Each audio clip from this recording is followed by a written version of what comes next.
If I've only got you for a couple seconds, and there's one takeaway that I would like for you to leave today's video with, it's that the worst gun control ever perpetrated, the one that you live under today, that has usurped the largest percentage of your rights, that piece of legislation was signed into law by a Republican.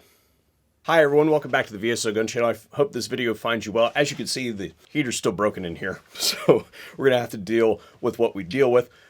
But today I want to talk about a topic that really bothers me, and I hope that it really bothers you as well. And what I'm talking about is that there's a lot to do in the House of Representatives right now about bills that have been submitted that have absolutely no chance of going anywhere.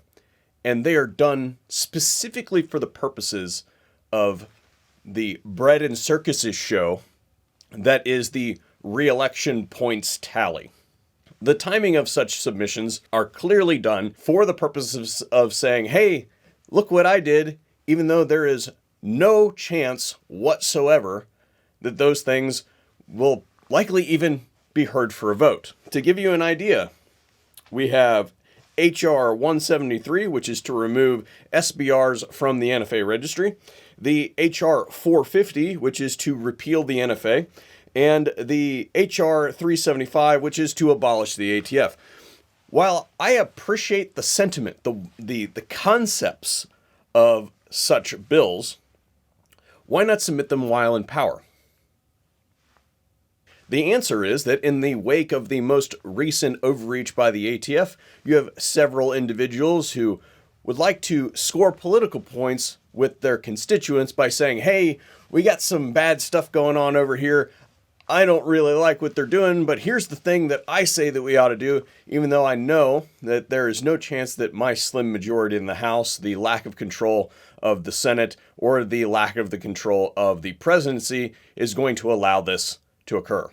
The same people that are saying this today are the people that just bargained away the rights of 18 to 20-year-old United States citizens. And I would like to remind you that an 18 to 20-year-old American citizen must be registered with the Selective Services by law, and in the event of a call-up, can be impressed into service in any of the armed forces of the United States and can be put into a situation by your government to fight and die for your freedom without any choice.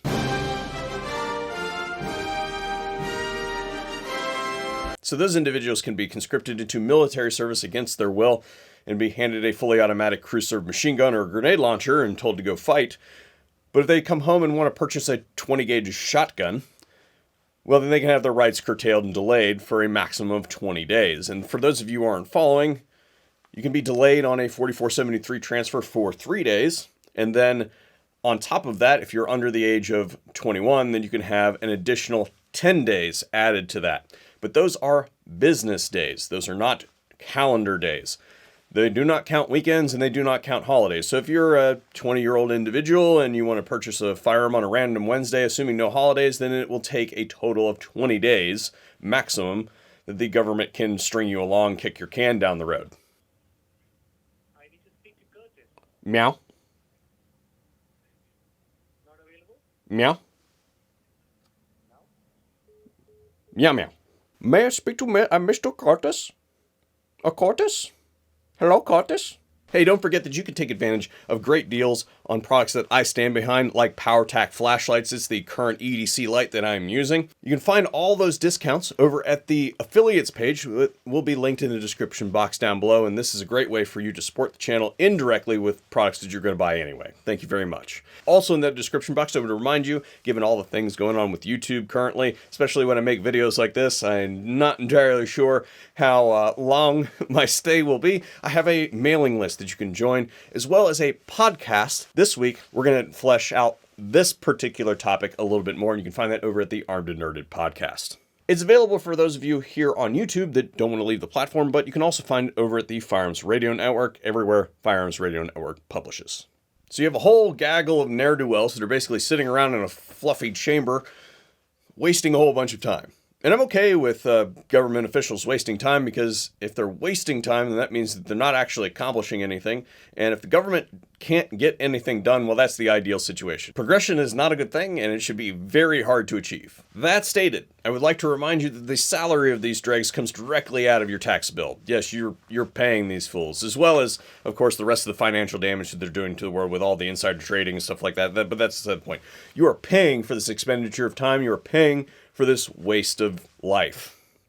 And in my mind, as far as Second Amendment spheres are concerned, I would prefer that it not just be a bag of bluster. That is the expectation, but I would prefer them to actually positively impact the rights of American citizens. So when we think about the situation that is the House of Representatives, the people that are saying that they are pro-Second Amendment, we'll call them Republicans, are doing all these things that will amount to absolutely nothing. But there is one thing in my mind that I think they could do that might actually have an impact. Remember, one control, slim margin of majority in the House of Representatives by the Republicans. The Democrats currently hold the Senate and the presidency. So you can't really get any bills through, which is perfect, because that's exactly the way I want my government. Unresolvable gridlock.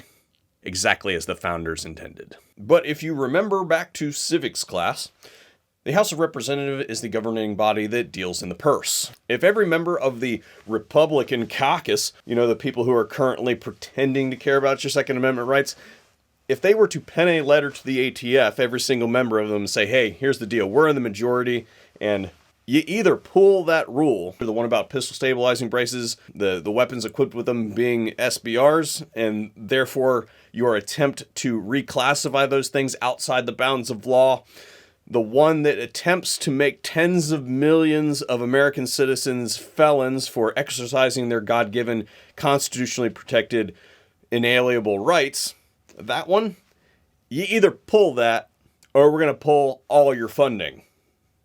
We just simply don't have to do anything. We literally will just sit here on our hands and not fund you. If they actually cared, that's what they would do. But they're unwilling in this day and age to play hardball. And that's because they don't actually care about your constitutionally protected, God-given, inalienable rights as ensured and enshrined in our Constitution, because they're a bag of traitors. My congressman's better than your congressman because his got an R in front of his name instead of the other one's got a D in front of his name, and the Fox News told me that that's what I ought to be doing. Not only did Ronald Reagan, the center of many a conservative household's shrine these days, but the current playbook that is being used to usurp your rights from you through executive fiat was drafted by Donald Trump.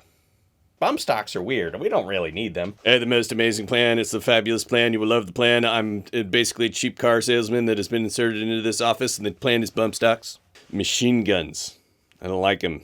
As Ronald Reagan and Donald Trump bargained away your Second Amendment rights, so too will these fudtastical fucktards in Congress right now when it suits them politically. And for those of you who are doing the lesser of two evils thing, I'll remind you that to be a traitor, you don't need to stab someone everywhere. You just have to stab them in the back.